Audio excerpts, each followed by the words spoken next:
Hindi bumagay yung pangalan nyo dun sa performance nyo. Kasi parang pang-gay yung... Ano pang-gay? Ano yung masama sa pang-gay? May problema ka ba sa mga bakla, Tado? Hindi naman. Just read my shirt. Ano nakalagay?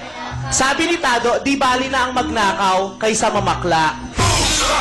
Tado, gusto ko lang sabihin sa'yo na maraming bata ang nanonood at nakakabasa ng mensahe mo ngayon. Ang pagnanakaw ay masamang gawa na ikinukulong. Ang mamakla, walang nakukulong sa lalaking pumapato sa bakla. Tandaan. Kaya dapat magmahalan tayo. O, magmahalan tayo, dapat may respeto tayo sa kasarian, sa kagustuhan ng ibang tao. At ang pagiging bakla ay hindi kaduwagan. Ang mga lalaki, hindi lahat ng lalaking straight ay hindi bakla. Tandaan mo yan. Yan. Ang lalaking hindi marunong na tanggapin ang katotohanan ng buhay ay ang totoong bakla. Tandaan mo yan.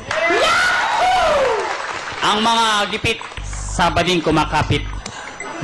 Buti na lang. Pero ang gipit, kung ganyan ang itsura, walang baklang magpapakapit. Emotional, damn it!